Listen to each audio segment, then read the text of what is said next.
Aqui no Jornal da Cidade, a Helenice Loubach, que é gerente regional da Copasa aqui em Paracatu. No bloco anterior nós falamos bastante sobre a questão da distribuição de água. E a gente ainda volta um pouquinho nessa questão da distribuição de água, Helenice, falando com relação aos avisos, às notificações que o público recebe via mídia em geral, com relação aos interrompimentos do abastecimento de água. A gente vê muito assim, por medida emergencial, por urgência e tal. Poderia explicar para o nosso telespectador quais são as formas de esse aviso chegar à população?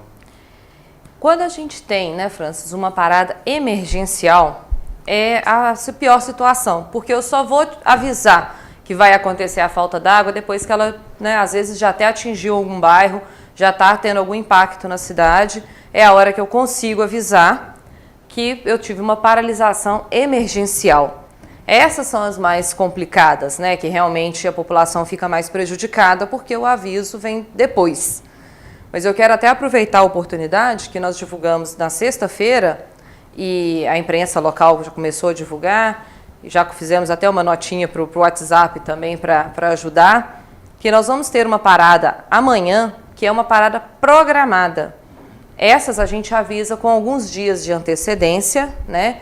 Então fique a população sabendo que amanhã o sistema de produção Santa Isabel será paralisado justamente por uma obra de melhoria, para melhorar o abastecimento, para melhorar essa quinta bomba que eu tenho reserva, eu preciso fazer uma melhoria lá, retirar um vazamento, e eu vou precisar paralisar o sistema. E nós vamos instalar também 2 válvulas controladoras, que são melhorias operacionais para evitar problemas futuros. Então, a gente avisa, sim, com 3 dias de antecedência, quando é uma paralisação programada. Então, essa de amanhã, por exemplo, é essa situação. Agora, o que acontecia? Conforme eu te disse, o nosso tempo de retorno tem aumentado muito. Eu paro o sistema amanhã, em uma noite, eu estava com toda a cidade reabastecida, né? Ainda mais agora com o sistema automatizado, fica fácil da gente monitorar. Uma noite não é mais suficiente para eu reestabelecer o sistema todo. Eu estou precisando de um tempo maior. Então, a gente está colocando que só na noite do dia 27 é que eu vou estar com o abastecimento completamente normalizado. Entendi. Isso porque a minha produção, eu estou tentando aumentar, mas eu não estou dando conta de aumentar a produção de acordo com o consumo. Então, a gente precisa sempre lembrar da questão do uso consciente da água também, né? Para não desperdiçar, não lavar calçada, não lavar carro, porque muita gente que não sofre com a intermitência, não sofre com a falta d'água, ou que tem, no momento que a água chega, acaba desperdiçando e consumindo a mais, né, do que o necessário. Você falou muito a questão da participação do cliente, né, do morador de Paracatu, informando os vazamentos, seja ele de esgoto, vazamento de água. É só através do 115 que o cidadão paracatuense pode fazer essa reclamação, Helenice? Ele pode fazer através do 115, através do aplicativo da Copasa. Tem um aplicativo? Existe o aplicativo da Copasa. Chama-se Copasa. Chama Copasa. Pode baixar ele, também é possível informar vazamento por lá. Pelo site da Copasa, tem uma agência virtual no site, www.copasa.com.br, ou também a nossa agência física, ali no Santana, que o morador pode procurar para fazer qualquer denúncia, qualquer informação, qualquer repasse de... Deixa eu te fazer uma outra pergunta. A gente falou agora há pouco que um cidadão reclamou que mesmo faltando água, que estava tendo um consumo, a conta estava vindo alta, né? E muita gente reclama que passa água pelo hidrômetro. Existe um equipamento que possa ser usado legalmente, que a Copasa tem que fazer essa instalação para que não venha a acontecer o caso, então, extraordinário de passar ar na tubulação e girar o relógio, o hidrômetro? Você usou uma palavra importante, legalmente, né? Muitas vezes a gente vê na internet, né, prometendo e oferecendo e vendendo esse tipo de equipamento. O que acontece? Não há regulamentação para uso de qualquer equipamento eliminador de ar no padrão. Nós temos equipamentos que eliminam ar em grandes estruturas, São as ventosas em adutoras como equipamento de segurança da rede. Porque senão esse ar pode entrar na adutora, se eu tiver uma parada emergencial do sistema, e ela pode até fechar. Isso é um tipo de equipamento. Esse equipamento para colocar no hidrômetro, né, pequeno, que vai retirar ar ali, não há nenhum aprovado pelo Inmetro, né, que seja regulamentado pela ARSAI, que é a nossa agência reguladora, né? A Copasa obedece toda a legislação, além de todas as normas técnicas, a legislação da ARSAI, que é a agência reguladora dos serviços de água e esgoto. Não há uma regulamentação dela quanto a esse uso. Se a gente instala, não instala, o que a gente pode fazer? O que temos hoje, né, legalmente? Um TAC, um termo de ajustamento de conduta com o Ministério Público, né, de muitos anos atrás, inclusive, e a Copasa trabalha nessa situação em cima desse TAC. O que ele regulamenta? O cliente quer instalar, ele pode adquirir e a Copasa vai fazer a instalação. Mas ela não garante qualidade, ela não garante eficiência, ela não garante teste. Hoje, se você me falar, Helenice, não estou gostando da minha conta de água, está muito caro, esse hidrômetro seu está com problema. Eu vou retirar o hidrômetro da sua casa, vou mandar para um instituto, né, certificado pelo Inmetro, ele vai avaliar esse hidrômetro, vai me devolver um laudo se a medição do hidrômetro está correta ou não, e eu vou te passar esse laudo. Entendi. Isso é uma ação regulamentada, é uma ação legal. Essa instalação desse equipamento de eliminador de ar, conforme esse TAC, né, esse termo de ajustamento de conduta com o Ministério Público, foi tratado dessa maneira e nós obedecemos a ele.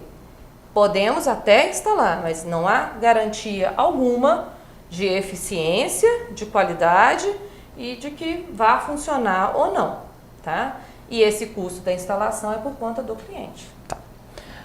Falar em custo, falar em valor, muita gente reclama que a taxa de esgoto é muito cara, que não deveria ser cobrado como que é praticamente o mesmo valor do que se consome de água. Explica para o nosso telespectador por que é cobrado dessa forma. Conforme eu disse, né, nós somos regulamentados pela ARSAI, Agência Reguladora de Serviços de Abastecimento de Água e Esgotamento Sanitário do Estado de Minas Gerais. A ARSAI regulamenta não só a Copasa, como outros prestadores de serviço de saneamento do Estado, municipais, né, que prestam serviço também. Ela é que determina qual vai ser a tarifa da Copasa, né? A Copasa não tem taxa, ela tem tarifa. É a tarifa pela prestação do serviço. E essa tarifa é regulamentada pela ARSAI. O que a ARSAI tem feito, né? A tarifa do esgoto, ela já está quase 100% a tarifa da água. O que você consome de água, né, é também pago em esgoto. Isso quando a gente tem o esgoto tratado, como eu disse, em boa parte da cidade de Paracatu. Por que boa parte? Todo o esgoto coletado pela Copasa, ele é tratado, mas tem aquele percentual. Eu tenho uma diferença, eu atendo 90% da população com abastecimento de água e eu atendo apenas 80% com o esgotamento sanitário. Esse déficit de 10%, para onde está indo esse esgoto? Né? Se for para uma fossa bem construída no fundo do quintal, ótimo. Mas a gente sabe que a realidade muitas vezes não é essa. Esse esgoto está indo, né, para o fundo de vale, está indo para o ribeirão, está indo para a rede de drenagem pluvial, está indo para um lançamento inadequado. Entendi. Então, a tarifa é cobrada em cima do consumo de água. A partir daquilo que você consome de água, é um percentual, hoje está em 92,5%, desse volume de água é transformado para o esgoto. E a ARSAI tem incentivado a Copasa a trabalhar muito mais com o tratamento, porque a gente pode ter uma tarifa só de tratamento ou só de coleta. Qual que é o objetivo de eu ter coleta? Né? O objetivo é a preservação do meio ambiente, é ter o tratamento, é ter um efluente lançado com uma qualidade melhor do que o esgoto bruto. Então, eu vou sempre incentivar que as companhias de saneamento busquem um tratamento. Por isso, essa tarifa vai subindo do esgoto tratado e a do coletado vai sempre diminuindo. Então, Entendi. tem alguns municípios que têm o esgoto só apenas tarifado, apenas como coletado, que a tendência é isso acabar. Tá? Outras demandas que chegaram para a gente aqui, Lenice, foi com relação aos buracos que são deixados nas vias públicas quando se faz um reparo na rede, né? As reclamações são as seguintes. Hoje eu informo que tem um vazamento de água. A Copasa, imediatamente, geralmente é rápido, isso aí o pessoal sempre falou que é rápido. A Copasa chega até o local, descobre onde é que está o vazamento, sana esse vazamento, fica de um dia para o outro destampado, na maioria das vezes. No outro dia volta a equipe, tampa e fica só com aquela camada de terra, empoeirando ali as casas naquela região. E o asfaltamento, né, a recolocação dessa massa asfáltica nesse buraco ali, demora-se muito, casos de 15, 20 até 30 dias depois de ter feito esse reparo.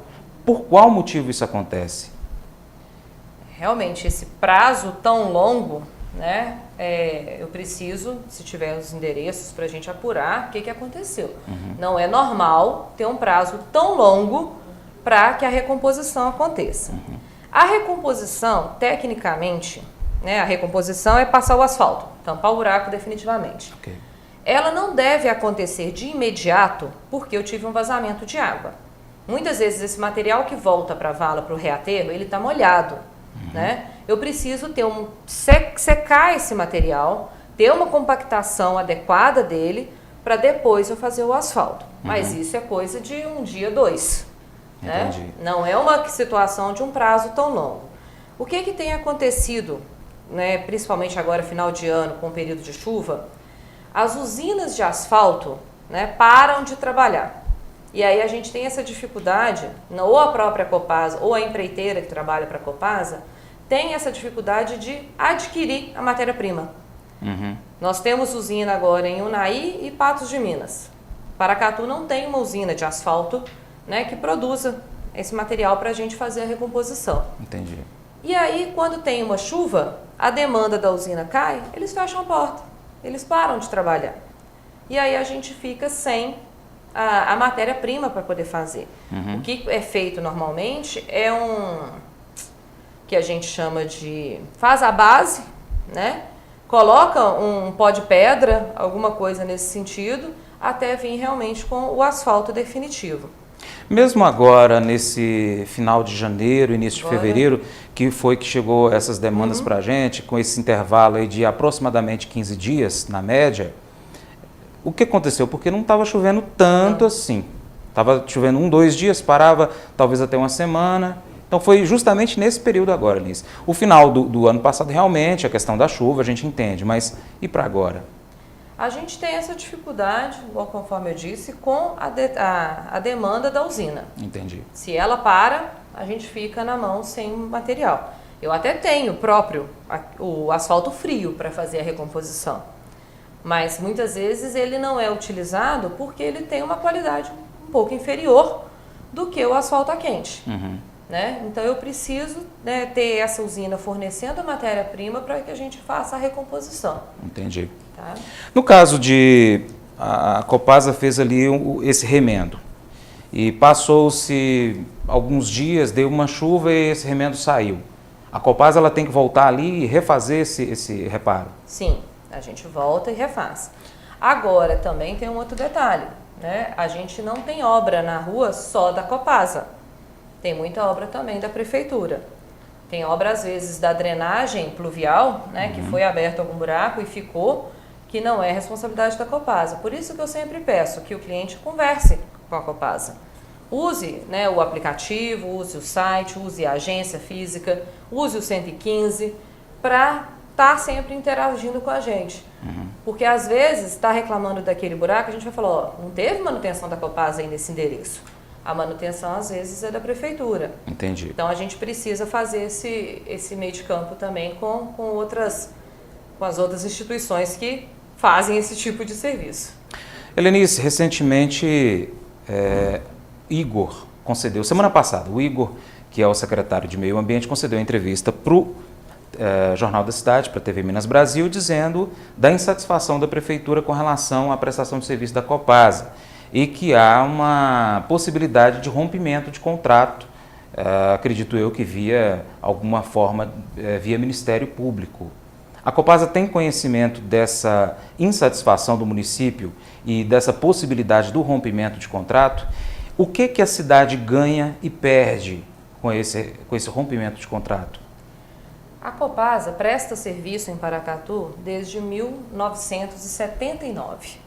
A nossa concessão é de 1977. E a operação começou em 79. Teve uns 2 anos de adequação para, de fato, iniciar a operação dos sistemas.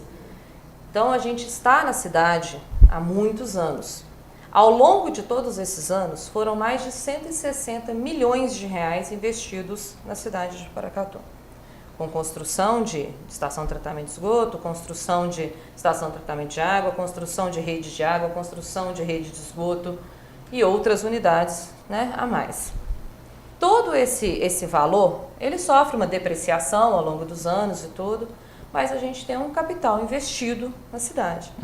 E o mais importante, além desse capital físico, é o nosso capital intelectual. A nossa equipe que presta o serviço, que está no campo e que é especialista no assunto. É o nosso negócio. A Copasa tem como negócio captar, tratar e distribuir água. Coletar o esgoto, transportar e tratar e devolver um esgoto tratado. Então, a expertise, o conhecimento para executar esse serviço, não há empresa com maior, hoje eu afirmo, nós estamos em mais de 500 municípios com a Copasa. Se eu somar a Copanor, nós chegamos a mais de 600 municípios com concessão, porque nós temos capacidade para isso, para executar esse serviço com essa qualidade. Quanto à insatisfação da Prefeitura, não há uma manifestação formal. Nós tivemos algumas tratativas, principalmente decorrente da crise hídrica, que a crise hídrica foi escassez hídrica. Eu não tinha como captar água para tratar e distribuir, não havia água para isso. Então, fosse a Copasa a operadora, ou fosse a Prefeitura, ou fosse uma empresa terceirizada, enfrentaria a mesma dificuldade, Então, a gente teve uma tratativa mais próxima nesse período. Realmente foi um momento tenso, foi um momento de insatisfação de todos, mas que a gente vem conversando.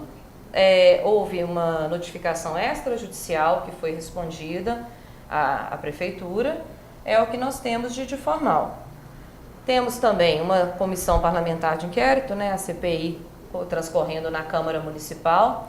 Toda semana nós estamos, junto com a Prefeitura, inclusive, presentes nessa CPI, prestando todo esclarecimento aos vereadores. Fizemos diligências em campo com eles. Temos pontos positivos, temos pontos negativos, claro, Nós temos falhas também. Apesar de toda essa expertise, a gente tem problema eletromecânico, tem problema que bomba dá defeito, tem problema que a gente não consegue ter uma agilidade como a gente gostaria muitas vezes, A Copasa é uma empresa de economia mista. Todos os nossos processos precisam passar por licitação. Então, toda a aquisição de qualquer equipamento, de qualquer coisa, precisa ser submetida a esse tipo de processo, o que não seria diferente se a gestão fosse de uma prefeitura, Então, a gente tem pontos positivos e temos pontos negativos. Não acredito na efetivação desse rompimento. Nós temos muito a conversar ainda, A concessão está vigente até 2040, a renovação foi em 2010, então nós temos a concessão para a prestação do serviço de abastecimento de água e de esgotamento sanitário até 2040. Muito ainda será investido em Paracatu pelos próximos anos aí, muito foi e muito será. E eu acredito que a continuidade desse trabalho vai, por si só, mostrar e reverter esse quadro de insatisfação, se ele existe. Bom, Helenice, se a gente fosse conversar tudo que a gente quer conversar a respeito disso, a gente ficava aqui era a tarde inteira. Mas eu quero te agradecer a sua participação no programa. Foi esclarecedor. Acredito eu que muitas dúvidas foram sanadas e novas dúvidas surgirão. Sim. Então gostaria de saber de você, diante da câmera, se você se disporia a participar novamente do nosso programa, caso a gente tivesse aí novas demandas de telespectadores, para trazer essas informações e deixar, inclusive, mais calma a cidade. E o principal ponto que deixa assim as pessoas mais aflitas, que você falou que não há uma possibilidade, pelo menos prevista, de falta de água, mas caso haja essa falta d'água, né, com essas manutenções que estão sendo feitas, de que forma que o cidadão pode fazer para que ele seja abastecido, já que ela não está chegando na torneira, de que forma que ele possa ser abastecido pela Copasa, principalmente os moradores da parte mais alta da cidade? Francis, uma peça fundamental em toda edificação, inclusive regulamentada por norma técnica brasileira, né, é a caixa d'água. Em toda residência precisa ter, toda edificação, quando, né, a gente faz um projeto, o projeto é aprovado, é assinado por uma RT, por um engenheiro, toda edificação precisa ter capacidade de reservação por 24 horas. Uhum. Então, o volume de caixa d'água que eu preciso ter, minha casa é de tamanho tal, qual que é esse volume? É um volume que dê para abastecer essa residência por 24 horas. Então, é muito importante que cada um tenha, né? Não é necessário sair colocando um volume excessivo de reservação, mas cada edificação precisa ter a sua própria reservação também, para se munir, né, para se garantir durante aí 24 horas pelo menos. Uhum. Os prédios, principalmente, precisam ter o reservatório também subterrâneo. A Copasa tem a obrigação e presta o serviço com a pressão, né, no hidrômetro. E dali, pode ser necessário um bombeamento para os andares de cima. Então, essa parte é a parte interna da edificação, que é responsabilidade do cliente, do dono do imóvel, né? Isso é parte que a população pode fazer. Uso consciente, sempre, né? Não é só em situação de escassez que a gente tem que economizar. Na situação de escassez, a gente já não tem o recurso mesmo para usar. A gente tem que economizar quando a gente tem o recurso. Uhum. Né? Então, aprender, internalizar práticas que são tão frequentes, conforme eu disse, né? A gente ainda vê muita gente varrendo calçada com água. Né? Isso é uma prática que não deve ser mais executada em momento algum. É um consumo desnecessário dessa água. Então, essa é a participação que a população pode ter. E pode contar que a gente tem, sim, nossos planos de emergência, né, conforme eu disse, inclusive repassados à prefeitura, né, tem ações, inclusive, em parceria com a prefeitura também, para, se ocorrer, né, uma situação de escassez hídrica, como nós vamos agir. Nós temos esse plano de emergência. Obrigado pela sua participação, uma boa tarde para você. Boa tarde, obrigada. E com essa entrevista a gente vai ficando por aqui e voltamos amanhã no mesmo horário. Muito obrigado, uma boa tarde para vocês. Deus abençoe.